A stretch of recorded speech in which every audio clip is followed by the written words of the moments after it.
तो कैसे हैं आप सभी लोग। एक बार फिर से स्वागत है आपका हमारे YouTube channel study with Yogesh में। कल आयोजित होने वाली एग्जीक्यूटिव ऑफिसर और रेवेन्यू इंस्पेक्टर एग्जाम की आप सभी छात्रों को ढेर सारी शुभकामनाएं। बिल्कुल धैर्य से कल पेपर कीजिए, आपका जो एग्जाम होगा वो बेहतर होगा। जो आपने मेहनत की हुई है उसका परिणाम आपको दिखेगा। ठीक है, नंबर ऑफ पोस्ट पे या कितना क्या करना उस पर ज़्यादा फोकस नहीं करना है। पूरे समय यानी समय आपको पर्याप्त दिया गया है एग्जाम के लिए। यानी एग्जाम के लिए मतलब अभी तक कितना टाइम मिला वो बात नहीं कर रहा। जो कल पेपर होने जा रहा है उसका एग्जामिनेशन हॉल के लिए आपके पास पर्याप्त समय है और दोनों ही सेक्शन आपके अलग अलग समय पे होने हैं। यानी हिंदी का जो प्योर 100 मार्क्स का पेपर है जो कि उसने 9 से 11 बजे तक के उसके समय रखा है, उसको बिल्कुल धैर्य के साथ, क्योंकि उस पर बिल्कुल जल्दबाजी मत करना। मतलब वो पेपर ऐसा होगा आप आधे 1 घंटे या 1 घंटा 10-15 मिनट में हर कोई छात्र उसको सॉल्व कर लेगा। क्योंकि देखो विलोम शब्द 3-4 क्वेश्चन दिखेंगे, पर्यायवाची 3-4 दिखेंगे, मुहावरे दिखेंगे, ये वो दिखेंगे, वो वैसे ही बन जाते हैं क्वेश्चन। ठीक है, 15-15 नंबर की तो उसमें आपका वर्ण वाला चैप्टर आने वाला है, पहला ही चैप्टर।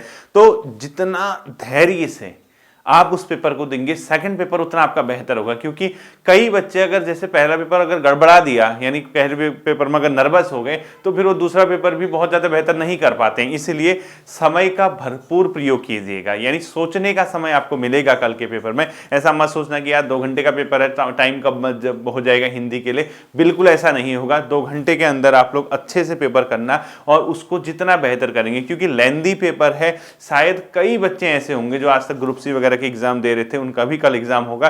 तो उनके लिए पहला एग्जाम होगा वो जो एक दिन में 2 शिफ्ट में 2 पेपर दे रहे हैं, मतलब शिफ्टिंग वाइज दे रहे हैं। जैसे पहले 9 से 11 फिर 1 से 3 या 4 जब तक भी है, 4 बजे तक है ना। तो इतना लेंथी पेपर शायद ही कई बच्चों ने जो है पहले दिया होगा। तो मैक्सिमम बच्चे पहली बार इस प्रकार का अनुभव करेंगे और जो समय आपको दिया गया है बच्चों पेपर एग्जामिनेशन हॉल में वो काफी है, पर्याप्त समय है।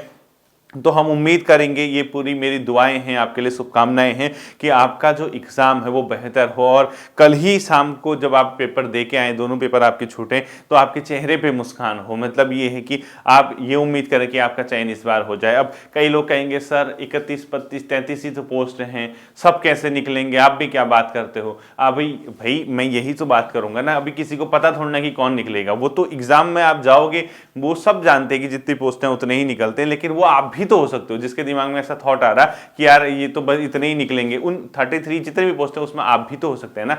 तो इसलिए मैं कह रहा हूं जब पेपर आपके हाथ में आएगा हिंदी का स्पेशली, पहले उसको बिल्कुल धैर्य के साथ, बिल्कुल टाइम लीजिए, टाइम टेकिंग। और मैं तो ये भी सलाह दूंगा एक बार हिंदी का पेपर सही से अगर आप देख भी लेंगे पूरा एक बार सरसरी निगाहों से, क्योंकि 2 घंटा बहुत है, उसमें कोई मैथ या रीजनिंग नहीं करनी है आपको पीछे से। 2 घंटा अगर आप में से अगर आप 15-20 मिनट हिंदी के पेपर को सही से पढ़ भी लेंगे, आप साथ साथ ही ये भी देख लेंगे कौन सा आंसर क्या हो सकता है, या थोड़ा सा दिमाग भी लगाएंगे, तब भी आपके हिंदी के पेपर के लिए जो समय बचता है वो काफी बचता है। ठीक है, जब आप पहला पेपर करेंगे आप नेगेटिव जो मार्किंग है उसको ध्यान रखना। ठीक है, 1/4 इसमें होता है, यानी अगर आपने 4 क्वेश्चन गलत कर दी तो एक सही क्वेश्चन आपका कट कर दिया जाएगा।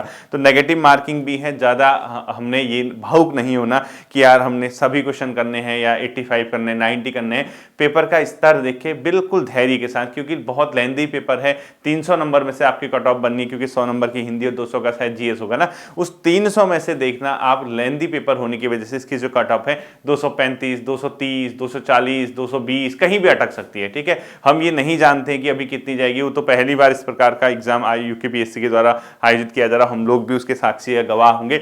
जब कल पेपर हो जाएगा उसके बाद हम लोग एनालिसिस करेंगे कि पेपर किस स्तर का बना है, कैसा बना है, और इस पेपर की वजह से आरओ के पेपर में क्या मदद मिल सकती है। क्योंकि आगे यही संस्था, यही आयोग आरओ का एग्जाम कराने जा रहा है और उसमें मैथ्स रीजनिंग का पोर्शन छोड़ दिया जाए तो उत्तराखंड सिमिलर रहेगी, यानी उत्तराखंड का आपका पोर्शन रहेगा, जनरल स्टडी का पोर्शन आपका रहेगा, करंट अफेयर्स के उसमें क्वेश्चन रहेंगे, उत्तराखंड के जो पोर्शन है उसमें रहेगा। यानी कहीं ना कहीं आप मान के चलिए आरओ के एग्जाम के लिए भी कल आपको एक संदेश मिलेगा कि आयोग किस स्तर का पेपर बनाने जा रहा है। ठीक है, हालांकि ईओ से हल्का रहेगा आरओ का, क्योंकि आरओ प्रीलिम्स से है, आरओ एक छटनी करवाने के लिए है, और ये जो एग्जाम है ईओ का ये एक ही बार में सिलेक्शन के लिए, यानी कल ही आपका पेपर होगा, इसके बाद कोई प्रोसीजर नहीं होगी, आपकी डॉक्यूमेंट वेरिफिकेशन होंगे और मेरिट आपकी लग जाएगी। टॉप जो स्टूडेंट होंगे अपनी अपनी कैटेगरी के नंबर ऑफ पोस्ट के अकॉर्डिंग उनका सिलेक्शन हो जाएगा। ठीक है, तो बिल्कुल धैर्य रखना है, पेपर में ज्यादा जल्दबाजी नहीं करनी है, ये हमेशा ध्यान में रखना है बच्चों की। ये लेंथी पेपर है और हिंदी का पेपर अगर आप बेहतर कर लो लोगे तो उसके बाद जो आप 2 घंटे का ब्रेक है, 2 घंटे के ब्रेक के बाद जो फिर आप 1 बजे से दोबारा पेपर में बैठोगे तो वो आपका अपना सेक्टर है। आपने उत्तराखंड पढ़ी है, आपने जीएस पढ़े, आपने स्पोर्ट्स करंट्स पढ़े हैं, मतलब स्पोर्ट्स के करंट अफेयर्स पढ़े हैं, आपने नॉर्मल करंट अफेयर्स पढ़ी है, आप उत्तराखंड के पढ़ के जा रहे हैं, कंप्यूटर आपको आती है, इसके अलावा सांख्यिकी के जो क्वेश्चन है पीछे वो डीआई वाला, ठीक है, वो भी आप 10 नंबर का आने वाला, उसमें से भी एग्रीकल्चर के टॉपिक आपने किए होंगे। तो बहुत लेंथी सेशन है और बिल्कुल हमने अधिकार वगैरह वाले चैप्टर किए थे, चाहे उपभोक्ता संरक्षण अधिकार हो, इंटेलेक्चुअल प्रॉपर्टी राइट्स हो, ये भी हमने चैप्टर किए हैं। तो हमारे पास अच्छा खासा एक बच्चों मैटर है हमने जो पढ़ा हुआ है। अब कई लोग कहेंगे सर आपने पूरा नहीं करा ईओ का एग्जाम, वो बच्चों खुद ही करना है पूरा, क्योंकि उतना संभव भी नहीं था, लेकिन मैंने जो इंपोर्टेंट टॉपिक है आप लोगों को प्रोवाइड कराए थे। बाकी उत्तराखंड वगैरह तो अब मुझे लगता नहीं कि कभी इस चैनल में आपको नई तरीके से उत्तराखंड मिलेगी। हाँ, जो उत्तराखंड गहन अध्ययन की क्लासेज है नए बच्चों के लिए वो बहुत जल्दी शुरू हो जाएगी, एक बार आरओ का फिनिश हो जाए फिर उसके बाद हमने वही चीजें देखनी है, ठीक है, उसमें एक बार डीप स्टडी को हम फिर से कंटिन्यू करेंगे। तो आप सभी छात्रों को, जितने भी कल छात्र एग्जाम में सम्मिलित होने जा रहे हैं, मेरी ओर से यानी स्टडी विथ योगेश चैनल की ओर से आप सभी छात्रों को ढेर सारी शुभकामनाएं बच्चों। हम उम्मीद करेंगे कि आपका पेपर बेहतर होगा, ठीक है, बिल्कुल धैर्य के साथ, मतलब इतना वो नहीं करना, उतावलापन मत करना, क्वेश्चन ना 1-2 बार पढ़ भी लेना।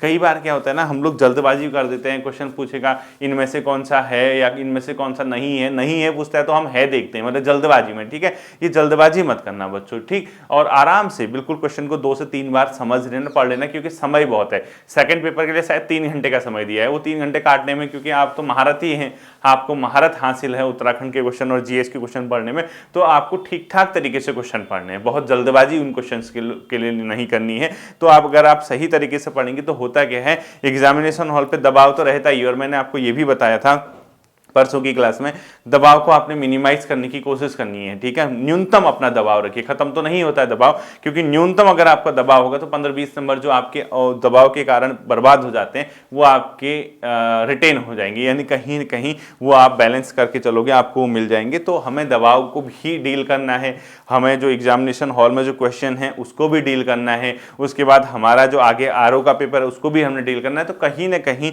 हमारे पास बच्चों मौका है, एक बेहतर मौका है, और कल सभी लोग अपना टाइम पे, छात्र जो हैं जितने भी आप सुन पा रहे हैं, सही टाइम पे अपना एग्जामिनेशन हॉल तक चले जाइएगा, क्योंकि 9 बजे से पेपर है, तो 8, सवा 8 बजे, 8:30 बजे अपने सेंटर पे पहुंचने के बाद बिल्कुल ठंडे माइंड से, आजकल वैसे भी ठंडियों के दिन है, ठंड शुरू हो गई है, तो ठंडे माइंड से अपना पेपर करना है, बिल्कुल कुछ नहीं सोचना इधर उधर के बारे में। आप ये मान के चलिए आप अपने घर पे बैठे हैं, आपके माता पिता, आपके गुरुजनों का, ऊपर वाले का आशीर्वाद आपके साथ है, आप पेपर को बेहतर ही करके आओगे, ये मुझे विश्वास है कि आप पेपर बेहतर ही करके आओगे, आपको बहुत कुछ सीखने को मिलेगा, क्योंकि इस प्रकार की चीजें, इस प्रकार के पेपर शायद आप लोगों ने, कई बच्चों ने दिए नहीं है। हम लोगों को जनरली जो आदत है, अधिकांश जो यहाँ पे बच्चे तैयारी करते हैं उनको सामान्यतः इस तरीके की आदत है ना कि यार हमने वनडे एग्जाम दिया, हमने ग्रुप सी का पैटर्न पढ़ा, 20, 25, 30 नंबर की जीएस पढ़ी, तो ये, और 40 नंबर की हमने उत्तराखंड पढ़ी, कुछ हिंदी पढ़ी, ये पेपर इस प्रकार का नहीं है, क्योंकि जो सेकंड वाला पेपर है वो अपने आप में अच्छे